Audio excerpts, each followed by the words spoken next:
To see you all. Ha ha ha. Let's let's take a good ha ha ha. It's good to engage sometimes. You don't have to have anything to laugh about, but it's good to act like you're laughing. And then you'll laugh. All right, all right, all right. I'm serious. That's like God said, if you don't have faith, ask me for faith or act like you have faith, and I'll give you faith. If you had a bad day, let's laugh about it.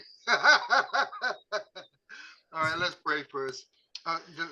Thank you, dear Lord, for your grace and mercy. Guide us, protect us, shield us, and ask for a fruitful, invoking program. We invite your spirit and incredible inspiration in all that we do. We give your name the glory, honor, and praise. Amen. Hallelujah. Hey, hey, hey. Hey, hey, good to see you all. My brother Harold, how are you? Doing fine. How about you? Doing great, Scott. All right. And Sandra Nance, Linda. Oh, man. Yeah. Dr. Mort. Oh, wow. What a great crowd we got. And Sandeep, what is the time in India? I woke you up so early. Yeah. Hello, everybody. Let me just get my voice. Good to see you. Good to see everybody. So we're coming back on the front side of a great morning today. What a great day. It was amazing. It was really quite amazing. People from all over. We went from UK to Australia to the Czech Republic. We were in Canada. I said Australia, Canada, and my goodness, Dallas, Texas, New York, Dallas, and Delaware. Delaware, yeah. We covered a lot of territory. You must be tired. We are tired. We are a bit tired, but we are charged up. Yeah. All right. So without further ado, I want to warmly welcome everyone. We're on Discover Brightside, the video network. Elton and I, a few years ago, decided that the world was getting too negative, and so we wanted to be on the positive side and on the bright side. And so we bring to you every month experts to give you great advice. And today is a topic that's very important, especially for our veterans. And thank you, Harold, for your service. And we have some more servicemen coming on. And anger is a big issue for us because we hear negative news, we get angry.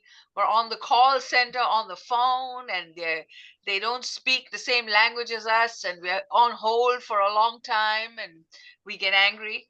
So anything that trigger relationships, work situation, somebody bangs your car, an accident, anything can trigger you into a moment of anger. And I'm here to tell you that we have Dr. Mort Orman, who is a board certified, and he has written 23 books plus a whole 38 books in total. And he has 40 years of experience in this topic. So he is an expert, and he is going to give us a presentation in just a few minutes. And right after his presentation, we will open the floor for Q&A. And then we have some wonderful panelists. We have Sandeep, and we have Linda, and we have Scott. And so we're going to have a marvelous time having a robust discussion about anger and elimination. So over to you, Dr. Mort. Welcome, welcome, welcome. He is our keynote and sponsor for today. And thank you so much for that. All right. Well, thank you, Elizabeth, for having me. You can see my slides okay? Yes. You see the screen? Okay. So today we're going to be talking about how to eliminate anger, not manage it, actually how to get rid of it, how to stop being angry if that's what you want to do. And this certainly is something of should be of global interest, given the amount of anger there is, not just in the U.S., but all around the world. And we're going to talk about how to eliminate anger quickly and easily whenever anger is not serving you. So if you have anger that is being helpful to you in some way, that's fine. You can keep it. But if there's anger that's causing damage or problems in your life, you can get rid of it. So 3 main things I'll talk about today is how prevalent and damaging anger is in our lives, and how it can affect our health, our happiness, our relationship, and our careers in negative ways. The second thing we'll focus on is what's really causing our anger to occur, and it's not what most people believe is causing their anger to occur. And then most importantly, how you can easily learn to eliminate most of your anger so you can be happier, healthier, and don't end up divorced. The basis for this talk is my book that I published last year called Dr. Orman's Life-Changing Anger Cure. And in this book, I talk about how I cured my own anger problems that I had fairly significantly in my 20s and 30s. And about 40 years ago, I figured out how to get rid of all that anger that was causing problems in my life. How I updated, exactly how I went about updating my understandings, how it happened, how I help people, how I work with people and help them very quickly to turn around any anger problem they might be having, and how you too can learn to eliminate anger. It's really easier than most people think. Basically, it's as easy as 1, 2, 3, 4. This is this is a key slide. If you remember nothing else from my talk today, if you remember, getting rid of anger is as easy as 1, 2, 3, 4, and I'll explain what that means as we go along. First, a couple statistics about anger. This is from some U.S. surveys of adults in the United States a couple years ago. 32% said they have a friend or family member with anger issues. 20% said they ended a relationship over anger issues. 50% said they have raged at their computer. I believe the number is probably a lot higher than 50%, but that's what the survey said. 64% believe that people are more angry today than they have been in previous years. 80% said they've been involved in a road rage incident. And 85% said that they get annoyed at other people's cell phone use. So these are just, the tip of the iceberg of the anger problems that we all are aware of that are fairly prevalent today. Now, what about the damage that anger can do? Well, it can do lots of damage. It can obviously, affect our relationships. It can lead to divorce and other relationship failures. As a physician, I saw a lot of the health consequences of anger during my 23 years of practicing as an internal medicine physician. High blood pressure, heart attacks, strokes, immune system problems, which anger can suppress your immune system, which can lead to all kinds of other nasty health problems. It can damage your kids and your grandkids. If you're having lots of anger episodes and they're around, kids don't take well to being around anger. In your career, you could lose your job, you can lose a promotion, you could have a deal blow up if you get angry at the wrong time or in the wrong degree. Anger can affect our sleep, which can drain our energy and make us less effective during the day. And one thing that we don't often talk about, but it's real, when you're getting angry a lot and you can't control it, like I was in my 20s and 30s, you just don't feel good about yourself. I mean, I was a successful physician, but I had a lot of anxiety, I had a lot of anger, I had one relationship failure after another, and I really didn't feel that good about myself, even though I was doing well professionally. So it's a big problem, the self-image problem. Here I was as a late teenager. That's me on the left and my father on the right. So I had lots of anger in my 20s and 30s, and I had very little understanding or control about what was really going on. And as I mentioned, my relationships, one after another failed, and I was constantly apologizing when I would blow up. And in my late 20s, I took up tennis, and I was literally like John McEnroe on the tennis court, not in terms of tennis skill, but in terms of being able to get angry and yell and scream at myself and thrash my racket around. I was pretty good at that. And so I wasn't happy about having all these anger episodes, but everything I tried didn't really help. And I tried all kinds of anger management things, all kinds of stress management things. I was aware of a lot of the strategies and read a bunch of self-help books, but every day I would wake up, I'm the same angry guy. I would get triggered very easily. I even got angry at my patients very easily when I first was in practice. And it wasn't until I finally discovered what was really going on and what the real causes of my anger were. And I finally discovered it really wasn't all those other people that I thought was the cause of my anger. It wasn't all those external events. It wasn't all the stupid and wrong things that lots of people do from time to time. It was basically coming from me. And it was coming from my own brain, which is what I really didn't understand. Even though I was trained as a physician, they never taught us about where anger actually comes from.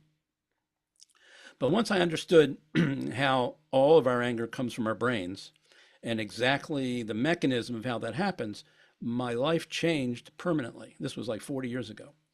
And ever since then, I was very shortly able to get rid of most of the anger and anxiety and relationship failures that I had. And over the last 40 years, I've had very little anger, anxiety, or stress. I stopped ruining my relationships. And if you don't believe me, I think the proof is that my wife and I just celebrated our 41st wedding anniversary. And I've got to tell you that there's no way that would have happened if I hadn't discovered how to eliminate my anger and where it was actually coming from. So wouldn't you like to have that kind of an anger-free life if you could? Now, a lot of people don't believe it's possible, but trust me, it is. I didn't think it was possible back in those days when I was struggling with anger. If you'd have told me it was possible, I said, you're crazy. I'm just probably always going to be this way. But lo and behold, I was able to figure out how to get rid of most of it. And my promise to you is you can eliminate all the unwanted anger in your life if you update your understandings and adopt better ways of understanding where anger actually comes from. So let's talk about the causes of anger. So let's dive into this. So what's really causing our anger to occur? Well, here's a common situation we probably all experience. You know, you're on your way somewhere, you're on your way to work or a meeting, and all of a sudden you're stuck in traffic, and now the anger starts to build little by little. So we usually think we understand what's causing the anger in these situations. It's the traffic jam. Well, actually, that's only the external cause. When it comes to emotions in human beings, there's always a combination of external causes and internal causes. The external causes we can see very easily, but the internal causes are not very obvious. Other people can't see them, and usually we can't see them because, again, they're going on inside of our brain. But they're there, and they're very important.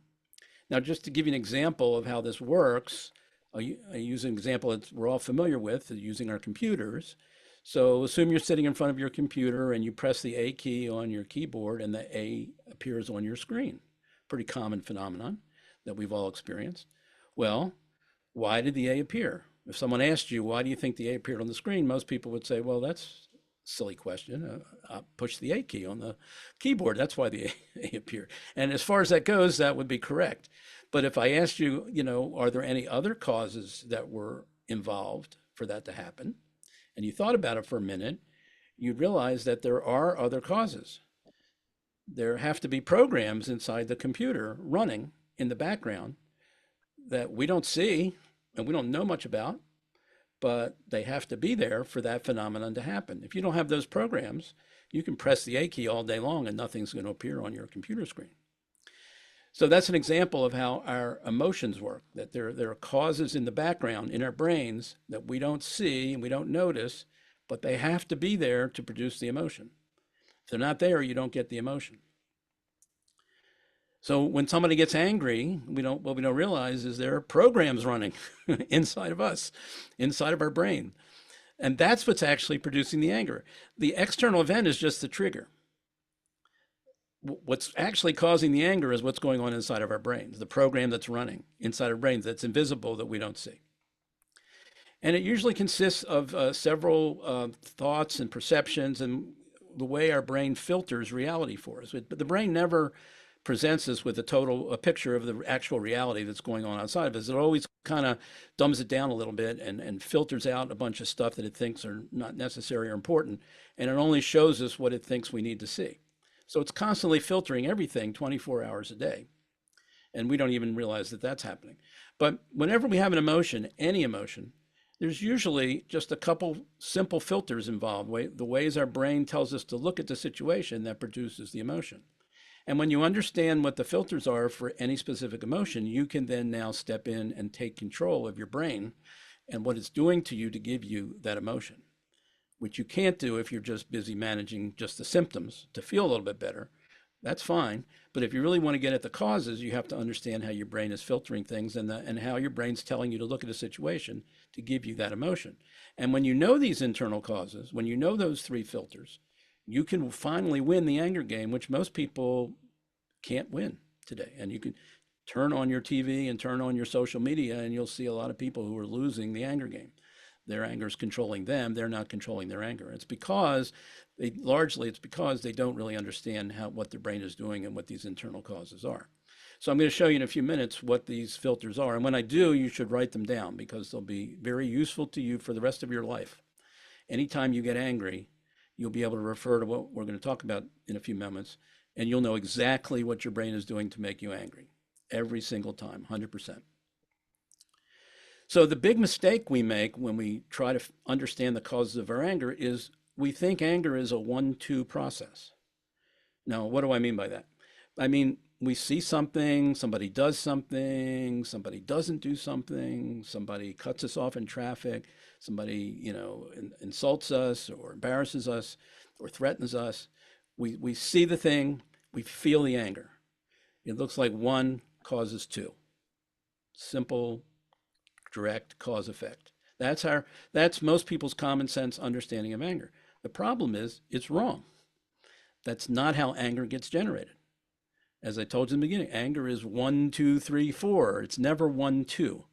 And where one is the triggering event, 4 is the anger, and there's 2 other causes going on in our brain that are invisible. But you've got to have those first 3 causes all lined up before you get to 4, which is feeling the anger. And like I said, 2 and 3 are invisible, so most people don't even know they're there, much less what they are. And we're going to reveal those today very shortly. So let's dive in. What are these 2 invisible pieces of the anger puzzle? Steps 2 and 3, or causes 2 and 3 in the scenario. And what you should know about this is these are involved every single time anybody ever gets angry about anything. You can't get angry without 2 and 3.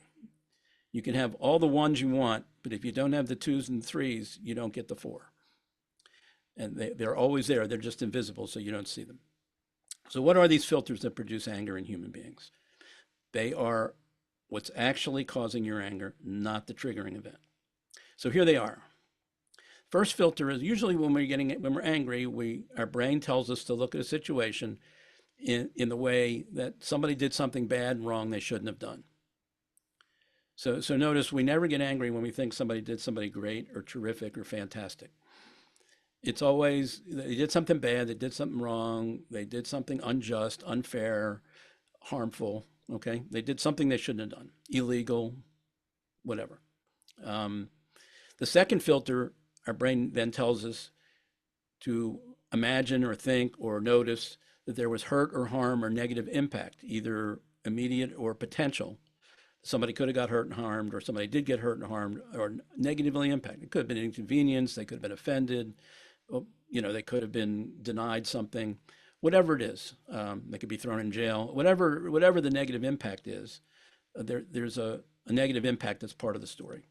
And the third filter is whoever did the bad, wrong thing and caused the negative impact was usually either 100% or largely, almost 100% responsible or to blame. I call that unilateral blame, very one-sided. And when your brain gives you these 3 filters and tells you to look at a situation through these 3 filters, you're going to get the emotion of anger.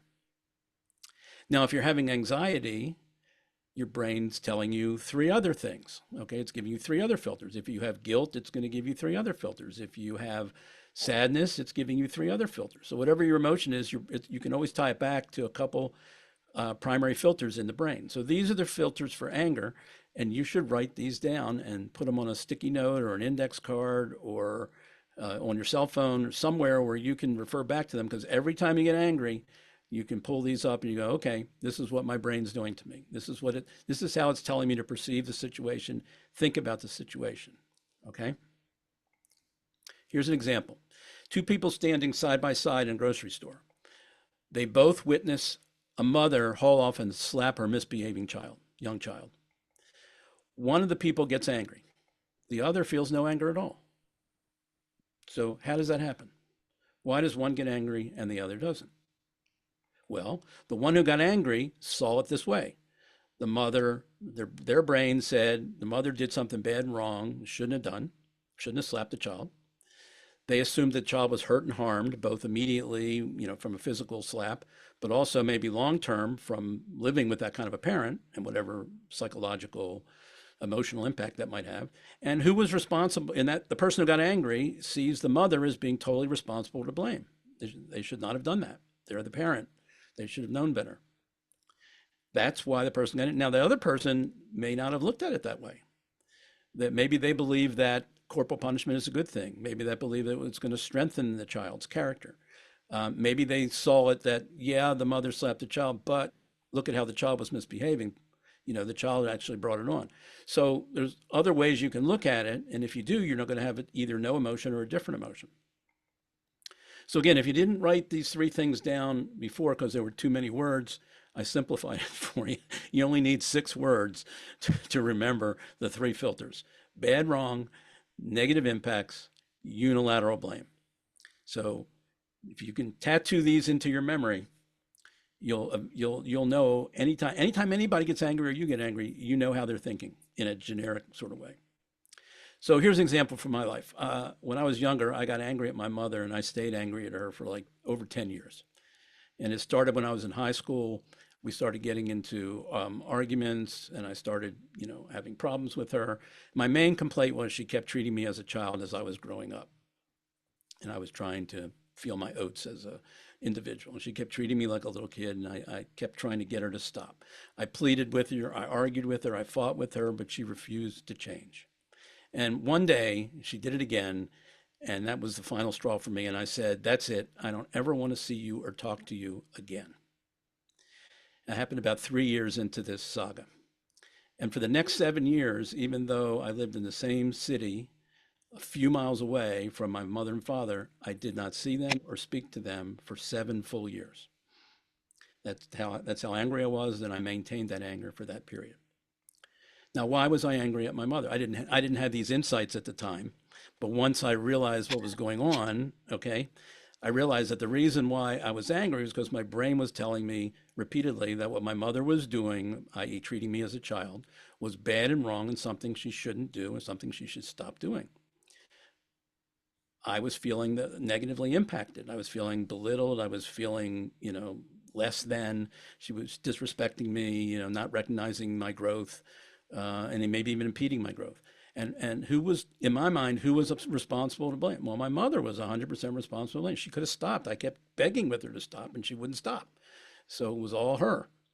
And that's how I saw it. Now, once I realized that that's what the mechanism, I realized these things weren't completely true.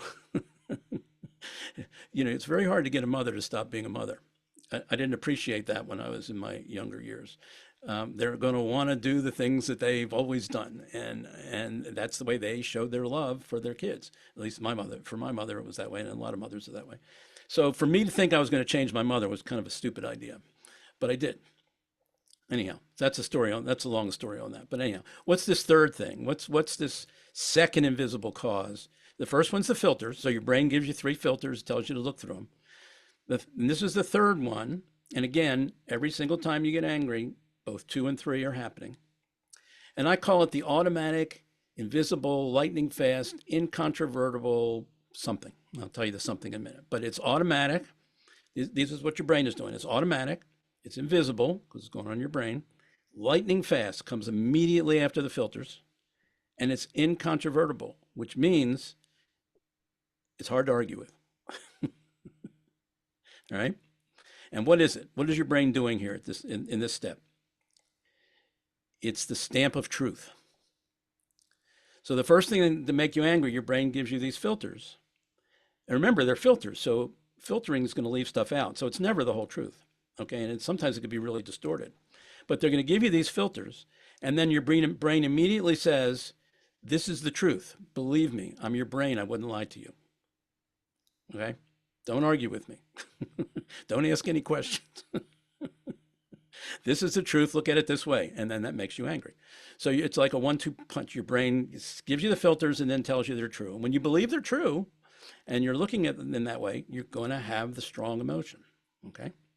Like I said, I believed initially those 3 things about my mother. It was only later on, after 10 years had gone by, that I realized, hey, I had made some mistakes here and I had made some stupid decisions or bad decisions that I didn't see when I was in the middle of it.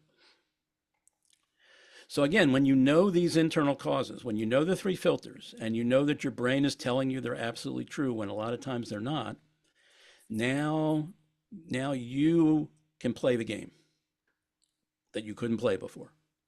Because now you can step in and you can say, okay, I know what my brain's doing to me. Let me figure out what's true and what's not true about what it's telling me. Let me figure out what's really true about this situation as opposed to what my brain wants me to believe is true. And in that way, you can really eliminate a lot of unnecessary anger and you can literally win the anger game. So I've got a 10-session program that I've taken people through that I not only show them that what we just learned today and how to understand the three filters, but I show them what they can do with that knowledge, how they can use it in specific situations in their life to eliminate anger. And it works like a charm. And these are some of the benefits. Your relationships will be stronger. Your kids will enjoy being around you more when you know how to eliminate your anger and not get caught up in it so easily. Fewer sleepless nights, happier, less stress. Feel better about yourself. You're more in control of your emotions and the other way around. And that's a big win. And so all kinds of other, health benefits and career benefits and personal benefits to being able to get rid of your anger whenever you want to. So again, the best recommendation I have for you is get a hold of this book, because I go into great detail about my own personal story of how I made the transit, how I figured this all out 40 years ago, and how you can use those same understandings. And I give you a strategy for how to use those three filters to deal with your anger whenever it comes up. And you get a lot of really practical, hands-on advice through the book. You could also, if you want additional coaching, I'm available to do that too. But a lot of times you can just get enough from the book that you can learn how to use this approach that we've talked about today. You can reach out to me at my website if you need to. And Elizabeth may have other contact information or where you can get the book for you. But those are what the remarks I wanted to share with you. And that's the difference between anger elimination and anger management. Good, doctor. That was amazing. That was Yeah. amazing. You can stop sharing so we can get into gallery mode. Okay. However, as you were reflecting, I remember a status in my own condition that I had a close relative, a very close relative. I won't name who they are, but it was the one time I became aware of such anger, and I could be riding with this person, just riding. I'm a passenger in their car, Mm-hmm. and all of a sudden, the driver of the car decided to turn around and go after another driver. Mm-hmm. I'm in the car, and the relative was so close to me that if he fought, I would have to fight. Mm-hmm. You know? So he got angry. So And- what caused him he to would turn get around out is the he got car. angry. Yeah, he would get out the car ready to start swinging. Yeah. Yeah. And so what I decided, I'm not riding with him anymore. I understand. Good So choice. I made the decision that that anger ain't for me. I mean, I get mad. I get mad on a ball court. Yeah. And there are people that come out to the ball court just to fight. And I'm not a fighter. I came to play the sport. But if I got to fight to prove my point, who's the better player, then this is not the game I want to be playing in. You know what I mean? I understand. But now we know exactly why the driver became angry. Because whatever the other driver did. We still don't know that. No. We do know that now. Okay. After listening to this talk, you know. Okay. I Okay. see. So whatever the other driver did, okay. Right. The one you were driving with, their brain said that was very bad and very wrong. Sure. Somebody could have been hurt and harmed. Right. And that no good so-and-so is 100% responsible to blame. Right. And they went, and the brain went one step further, said, and they deserve to be punished. Yeah. Okay. And then he turns around, and then that causes him to turn around and go do whatever he's going to do. Okay. Well, I mean, I drive. I like driving. I've always driven, and I don't mind driving. Mhm. But I've never been in a condition where that guy cut me off. As a matter of fact, I mean, that never. In fact, we were talking with someone earlier, and they were saying that one of her relatives was the same way. That consequently, that person had to really stop driving because they were thrown into a catapult over conditions that they Yeah. just couldn't handle the stress anymore. Yeah. But your points have that validity. But I mean, you know, if you can see yourself and cut things off before they reach a point of boil, you know, Yeah. it's like a pot. You know, Well, let me give you. I try to cut pots off before they boil. Yeah. Let me give you an example. I used to think in my younger days, when my angry days, that demonstrating your anger in your car when somebody did something you didn't like on the road was good and healthy. You know, so, and plus you're in the safety most of the time, you're in safety of your own car. So it's good to just work up the anger and get it out and, you know, Right. honk the horn and give the gestures and all that stuff. And then I started doing this work where I started Yes. realizing my brain was tricking me a lot of the times, making me think things were true that weren't completely true. And one day I was going down on a highway, and I was in the right-hand lane of an expressway, and somebody pulled on an entrance ramp very slowly in front of me, and I had to slam on my brakes, and I start to work up the anger and do the finger gestures and honk the horn and all that stuff. And then I realized, oh, wait a second, I was going 80 miles an hour in the right-hand lane. Right. I didn't appreciate that before. And then I remembered, you know, I've been in that same situation where I was the guy coming onto the highway from the entrance ramp, and you make a quick glance, and you see another car in the distance. You don't realize how fast it's going. You Yeah. know, you got to just make a quick glance, and then you just, okay, I got time, so you just slowly, you know, wander onto the highway. Well, as soon as I realized that that person wasn't 100% responsible to blame, that I was just as guilty for driving 80 miles an hour in the right-hand lane, I couldn't be angry anymore. I couldn't do the working it up because I realized it was BS, you know. The question to me is, how do you get angry with your mother? Yeah, I think about my mother. 10 years. She cooks my food. I can't get mad at my mother. She won't cook any more food for me.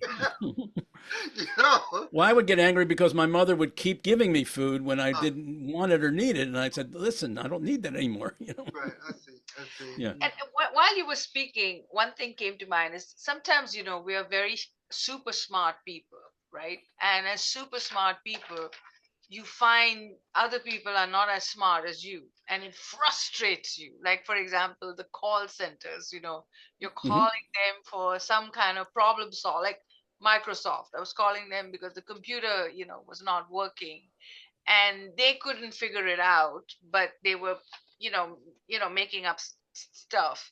And so I was getting frustrated. And you're right, you keep blaming the other person, you know, and you're getting angrier and angrier. But one of the things that I found helpful for me was just hang up and find another, you know, find somebody else to work with. Eliminate stress. Just eliminate stress, because if they're stressing you out, you don't need to be stressed. No. You know, Yeah, I and mean, then that's a legitimate strategy. Yeah, Avoiding a situation that triggers you is a legitimate strategy, but there are a lot of times when you're stuck and you can't get out. And then that's when you need to turn to something like this, where, okay, I'm in this, my brain keeps generating these 3 stories, keeps telling me it's true, generating my anger. What can I do? Well, you can do anger management and calm yourself down. It's good. But if you want to end the anger, let's say it's been going on for days or weeks, whatever it is, then you got to go in and interrogate your brain and do battle with your brain. And this is the roadmap for what the questions are that you ask and what the things you investigate, because you know what your brain's telling you. And now you got to figure out, is it true or not? And sometimes all you need is one of the 3 filters to recognize that they're faulty in some way. The other 2 could be completely true. Or partially true. So you don't have to get all 3. Any one of them, because it's like a 3-leg stool. Our emotions are built on like a 3-leg stool. All 3 of them have to be believed for the emotion. And if you can interrupt any one of them and see that it's not true, the whole emotion crumbles. So sometimes, in my experience, sometimes one is true, sometimes 2, sometimes all 3 of them have faults. in terms Yeah. of the truthfulness of what our brain is telling us. So it can be any of those, but all you need is one, and it'll reduce the emotion, the intensity of the emotion, and sometimes make it go away completely. Yeah. Wow, I thought that was amazing. I never looked at anger in in that way. Well, Any it's hard because questions? it's invisible. Nobody can see it. Yeah, You can't. You're walking around. You can see the triggers, yeah, and you can feel the anger, and you can see people are angry.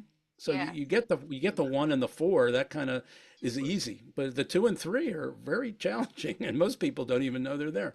Linda and then Scott. that Linda question. and Scott. Linda, go. Yeah. Oh, I think it's wonderful. I just love your talk, and I can't wait to get your book. But I have a question. How does fear go along with anger? What part does fear? Do you think it has anything to do with anger at all? Yeah, well, if somebody Fear of something, something. if somebody makes you fearful, then you're going to assume that's a bad and wrong thing that they did, and the hurt and the harm is the fear. They made you scared. They Mhm. made you, fearful you're going to lose something or something's going to get damaged, or if they do that, um, then that can make you angry. So fear can be part And of then somebody sometimes, making you angry, or fearful can be part of the bad and wrong, bad behavior and the bad and wrong scenario that your brain is telling you and they were 100% responsible for doing that, choosing to do that, then you get angry. and then the other thing that you said was in your talk was about assuming one of those in one of those filters, people assume things that's not really true. And you have to tell your brain that's not a true thought. Because a lot Yeah, of time people get angry over assumptions and there's absolutely. no truth in it. And again, Mhm. that's part of the filter, the filtering mechanism. The brain doesn't always, the brain's not designed to give us the truth about things. It's designed to keep us alive. And if it has to Yeah. lie to us to keep it alive, which it's been doing for millions of years, it will do that. And it gets very good at it. That's true. It gets very That's true. sneaky And it like gets you very said, you gotta, sneaky at it too, Uh-huh. you know? Because yeah. I came to the realization that either I'm gonna not ride with them or I'm gonna get into a fight. I mean, like Yeah, and that. that might have happened. Sure, it would have happened. It would have happened. So I mean, I came to the realization. I mean, I don't. I mean, as it goes, you fight when you have to, not Yeah. because other people want you to. I mean, Yeah. But that was a negative impact for you. Your right, brain is telling you that he shouldn't do that. right. He shouldn't get into road rage and go out and pursue somebody, because that could lead to a fight. And if it's a fight, you could get hurt and harmed. Uh-huh. Okay. And the driver was 100% responsible for turning his own car around. You Uh, didn't grab the wheel and turn it. He did, or she did, whoever it was. Scott, and then Harold had a question. Yeah, And thanks. Bill had a question too. You know how to raise your hands? If you'll go down to the bottom screen, no, on your. No, I know. I'm gonna raise my All right. hand. No, I was Go trying ahead, to Scott. show Go you ahead, how to Scott. do it on the screen. Yes, I was going to do it, but anyway, yeah, thank you, Dr. Orman. It's a great platform, and I'm a psychologist, and I ordered your book, but I didn't get it. So what I was zeroing in on was to how you address, the filters, and I have two comments and then a question. In looking at how to address the bad, wrong, hurt, harm, unilateral blame, and one thing came to mind was the Buddhist meditation approach called Vipassana. It's a 10-day thing. I don't know if anybody's heard of it, but it's 10 days where you quiet your mind, but the key theme throughout the whole week is just observe. Just observe, and it capitalizes on the idea that we place the value on everything in our lives. And so when you get this just observe over and over again, and and I think that's part of how you move people from, get through the filters. And then, Well, anything you do from a personal development standpoint, where you gain skills, mental mastery, truth-telling skills, wisdom, right. all that stuff that you accumulate as you go through life comes in handy Yeah, when you're yeah. arguing with your brain. Yeah. Okay. Yeah. And just creating that space, where you can just observe what your brain is doing and observe the things it's telling you, gives you the opportunity to then move in whenever you want to maybe challenge it or question it. Yeah. And then the other thing that came to mind was that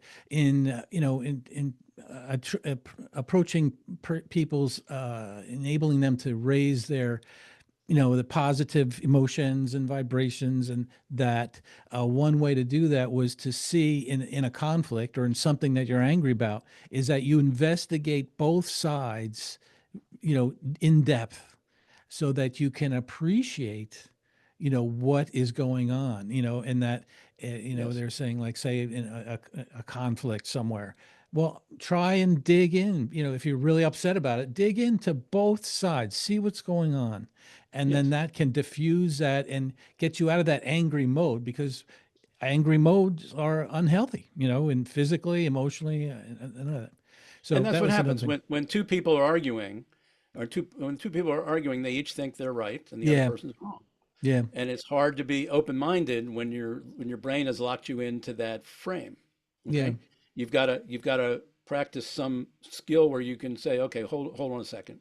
Let Mm. me let me consider what they're, there may be some truth to what Mm. they're saying. There may be some Yeah. validity to what they're saying. And they're probably looking at me like there's no validity to what I'm saying. So Mm. once you can open the space and you know what's damming up the works, Mm. you know what the brain is doing to damming up the works, then you can try and figure out some creative ways around it. Yeah.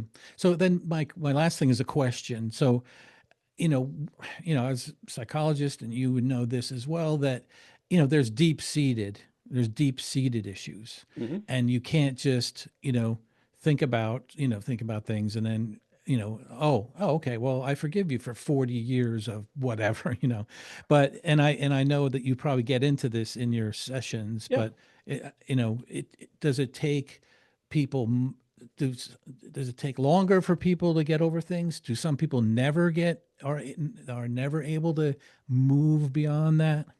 It's not that they're not able to, they just Mm, aren't willing to. mm. Because They don't want to ultimately let it go. what this boils down to, how your brain is making you angry. The the the the secret sauce to eliminating the anger is to tell the truth, Mm, recognize the truth. mm, mm. And that's not easy in today's Right. world. In today's Yeah. world, it's getting harder and harder. Yeah. Yeah. Uh, Well, I'm not the a-hole in this. They are. no, maybe you are. Yeah. Right. That's what I'm saying. Like, people don't say Yeah, that. yeah, yeah. That was that's one of my big realizations when I started doing this work is I'm more of Mm, an a-hole than I thought I was. yeah. Yeah. I No, think a I lot get of that. things are true and they're not necessarily true. And Mm, that really, that's humility and that's good. But it counters a lot of the anger because the anger is the opposite. mm, The anger is the truth. The no good so and so did something they shouldn't have done, and there's no other way to look at it, mm, and it loosens you up to where you can see it in other ways and maybe give them benefit of the doubt. mhm. Keeps the anger from Yeah. escalating. All right. But otherwise, a great model, and I can see it helping many, many people. Yeah. So thank But you you for that mentioned work. 40 years. There's a story in the book. There's a guy that I worked with many years ago, who, when he was 5 years old, he was like 45, and he came to me for stress counseling. And the problem was, one of the problems was he was still angry at his parents since he was 5 years old. Mm, And when he was 5 years old, he had rheumatic fever. And the doctors came to his parents and said, we got to take the kid out of school. We got to put him in a sanitarium for a year. That's the treatment, because they didn't have antibiotics and all that stuff back then.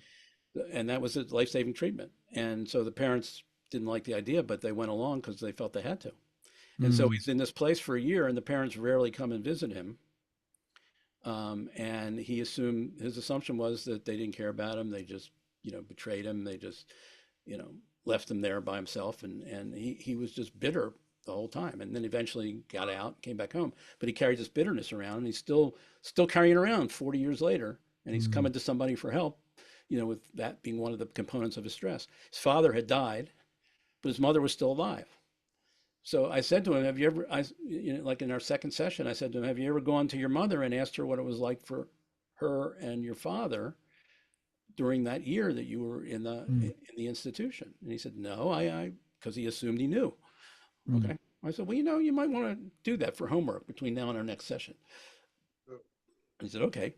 And so he went and he talked to his mother, and he said, and what he found out that he didn't know was that they felt so guilty about having to do this to him that they just couldn't emotionally stand to see him because they felt so bad for what they had Right. done. So that's They why they could, didn't visit. It wasn't that they right. didn't care. It Right. wasn't that They they didn't know abandoned him. how. Yeah. Yeah, it was just hard. And he didn't, as soon as he heard Yeah. that from his Right. mother, he went, "Oh my God." And all his Mm. anger just Yeah. disappeared Right. from Yeah, I can see gaining that. that piece of information that he Mm. didn't have.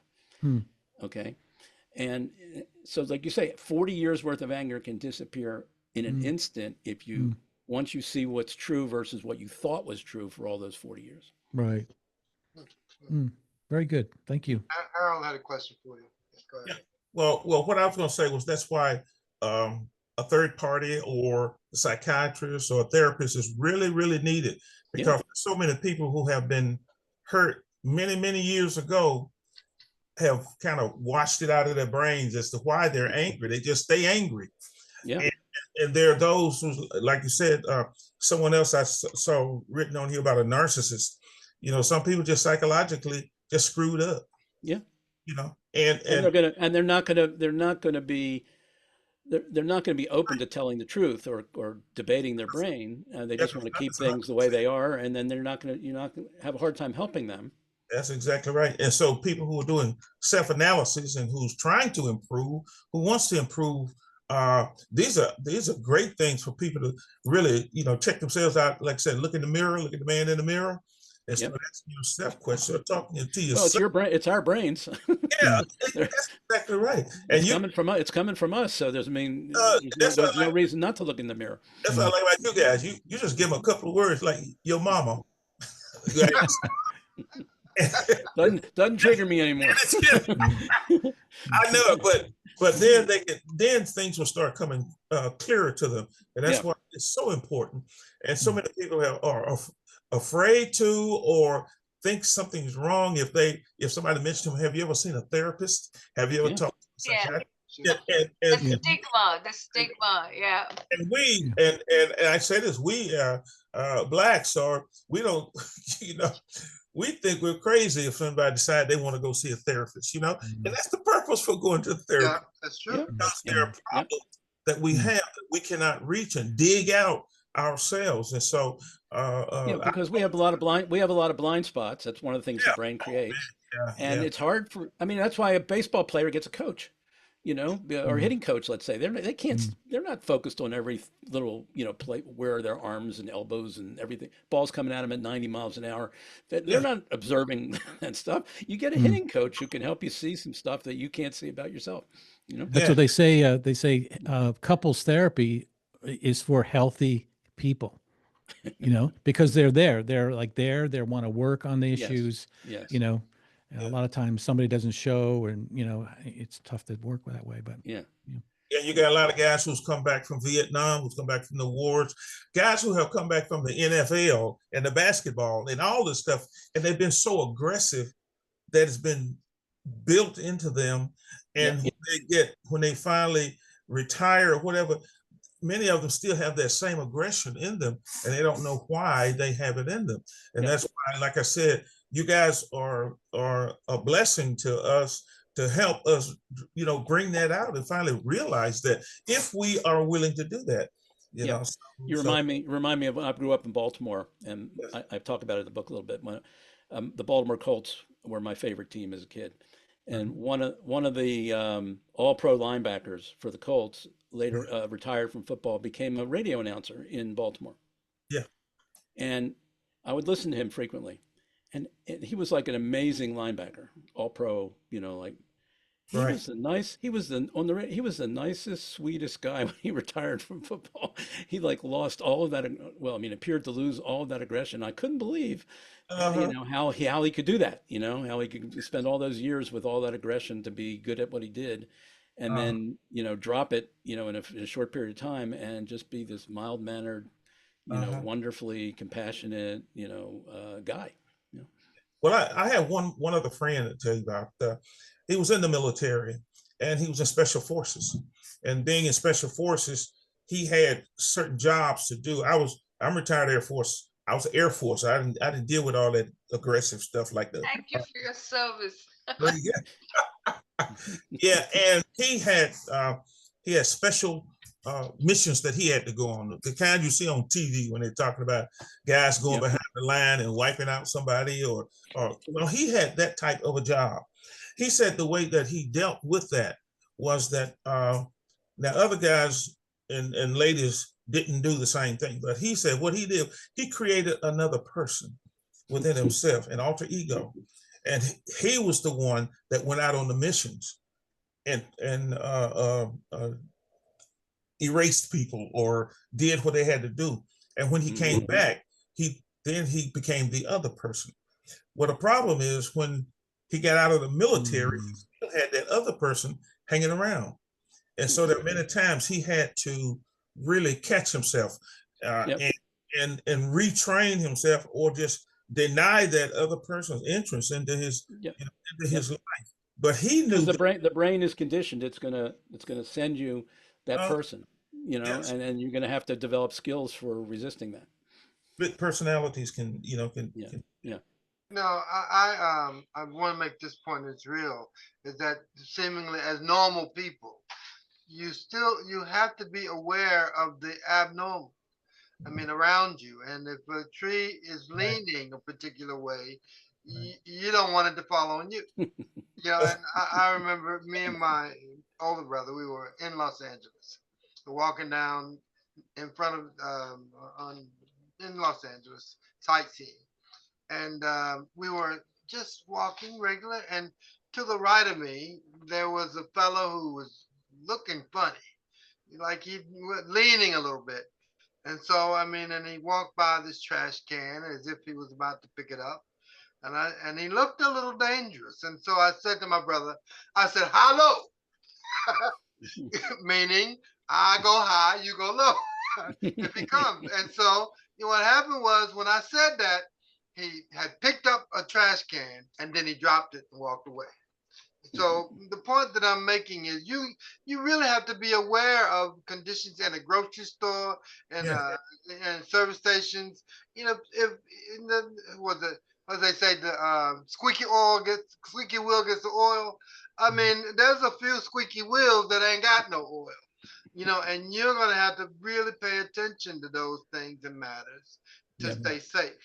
And we're typically basically normal because we don't know how far people are away from where they are. And we live in a culture that's amazing, but there are some situations that we don't know how people are holding it together, but they're holding it together by the grace of God. But by the grace of God, you don't want them to fall apart near about where you are or any of your family or friends. And so these are real conditions. And so, if are there tools that you recommend to be aware? Because in your anger, it's amazing. Well, again, I think the more, as I said before, I think the more you pursue personal growth and wisdom about life in all areas, you're going to be able to draw on that when you're in a situation and your brain is telling you, look at it this way, and you're going to have to recognize that may not be accurate. There may be some deeper truths about the situation that you'll know from your storehouse of life wisdom. And that's what you literally have to draw upon, unless you get other people to assist you, in a coaching or a therapy kind of situation where they can add their life wisdom to whatever you're lacking in that domain. But ultimately, it's always a challenge regardless of what your brain is doing. It's a challenge to tell the truth about life in general. That's true. And that we all are up against, and the better you can prepare yourself to do that by understanding life, by understanding people, by understanding how the brain works, by understanding whatever else other zillion things there are to master in life. You can bring all of that into the mix when you're dealing with your anger, because depending on the situation or what triggered you, there may be different truths for different situations that you're going to have to get in touch with.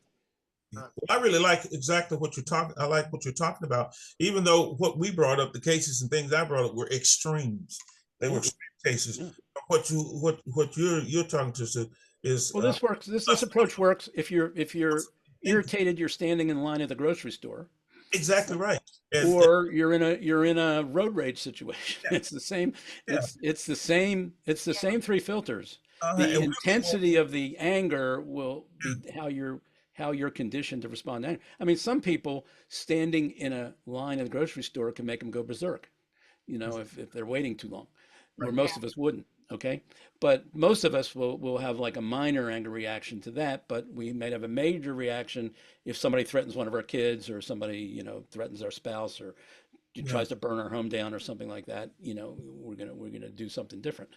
But the intensity of the anger is based on other factors, but the anger is still coming from the same three filters, regardless of how Right. intense for you, Yeah. you've been conditioned to respond. So. I like. I like.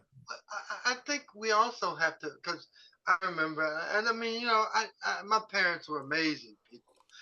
I mean, they really were, and they took a little bit of nothing and made something from it. Now, I remember I wanted, as a young boy, I wanted a saxophone.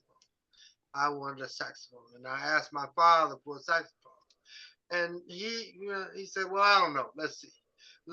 And so he didn't go out to get me a saxophone.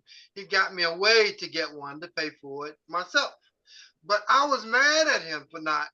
And then I came to the realization and said, "Why am I angry at my father? I eat regular. I mean, I have a place to live. I mean, and I can talk to him about just about anything. Yeah, well, So, that's what you did. You did naturally mhm, what we're talking about. right, You were right, angry because your brain said your father was doing something wrong by not giving you what you wanted, that you right, were being deprived, right, and that he was a no good son. He was 100% responsible, to blame. You had nothing to do with it. right, Okay. And then you realize through maturity that, hey, you know, there's lots of good things about my father. You know, and this he might not be harming me by telling me. In fact, he might be building my character by having me work for it. You know, and then when you see it that way, the anger is gone, because you've disrupted the three narratives that your brain has given you. By the yeah, way, by the way, you don't have to take my word for what we talked about here. You should go to the experts who know how to make people angry, uh-huh. and that's the media. Okay. Okay, Notice that the media can make us angry whenever it wants Yes, to, in a minute they yeah, can in a trigger minute, it. and that's because they understand the human brain. That's Yeah. right. The way the media makes us angry is they give us three narratives. Somebody did something bad, wrong they shouldn't have done. They hurt and harmed somebody, or potentially hurt and harmed somebody, and they were totally responsible, 100% to blame. We're telling you the truth. Don't question it. Don't ask questions. Just accept what we're telling you. Look at it that way. And if you do, you'll get angry. Now, Right. we're starting to wake up to the fact that the media lies to us, yeah, regardless of what side the media, what slant the media has. They're still always, you know, spinning it in the way they want to spin the narrative. But they're giving us, when they want to make us angry, they give us those three narratives. They tell us to believe it, don't question it. right, And if you do that, you will be provoked to have anger by the media. So they are the world's experts on yeah. making people angry. Yeah. Well, Okay. That's true. And they well, do it in the same way. They just tie right into what our brain would do, right, give us right. the same three stories, tell us it's true, and then we're off and running. Believe me, I know what I'm talking about. Believe me. Don't believe. What are you gonna believe? We're the Your media. lying eyes of We people. would not lie to you. Right, right, right, right, right. And that's the same for gossip too, because Mhm. somebody's telling you about somebody else. Yeah. Yeah. And next thing, when you actually meet that other person, you're going to Yeah. form a kind of opinion because of what you heard from the gossip telling you all Yeah. about the person. And that's going to cause a problem with the relation. But I want to take a minute to pause because we're at an hour, but this is fantastic, Dr. Mort. First, everybody, please give him a big Yeah. round of applause. And what I want to do is I want everybody to introduce themselves. Now, I know Richard has to leave. Is there anyone in this group, because I got a few people angry this morning because they didn't get a chance to speak. So I want to make sure that the ones who can stay, because we're going to be here for a while. So I'm going to give everyone a chance to speak. But for the ones who have to leave, I know Harold has to leave and Richard has to leave. So let's get Richard first. Let's everybody gets 5 minutes. Just introduce yourselves, tell us who you are, and if you want to, react to Dr. Mort, and say a comment, that would be great. And Sue, we are running a little over on time, so please bear with us. And you look beautiful, by the way. Yes. Yep. All right. So, Richard, and Richard is very gracious. He's going to be speaking next week. So, anyone who would like to listen to him, he will be on at around the same time as today. And I'm going to put Richard on the spotlight. And I'm going to bring you back Dr. Mort as well. So let me stop recording. You're watching Discover Brightside, and we are talking about anger elimination with Dr. Mort Orman. And he has written several books, 23 books, 38 in total. And if you'd like to get his books, they're available at Amazon and anywhere where books are sold, as well as at the Brightside bookstore. So make sure you get a copy. And if you do get a copy, make sure you write a review. We are recruiting 200 reviewers because Black Friday and the holiday season will be approaching. And so if any of you would like to be reviewers, please get in touch with me. We're going to train you. We're going to be a part of this magnificent team. Now, reviewing helps not just the person you're reviewing, it helps you too. Because when you're on Facebook or LinkedIn and you review someone's book, people get to know about you as well. So other people will approach you as well. So it's a powerful position to be in. And we will get into that a little later. Meanwhile, I'm going to stop recording, subscribe, write us a comment, tell us what you think about Dr. Mort. And Dr. Mort Orman is the winner of last month's video. Richard's video went viral, and so did Dr. Mort's video went viral, which was pretty substantial and great. So congratulations to you both. I think Richard's video went viral in July, and August was Dr. Mort. So congratulations to both of you. All right.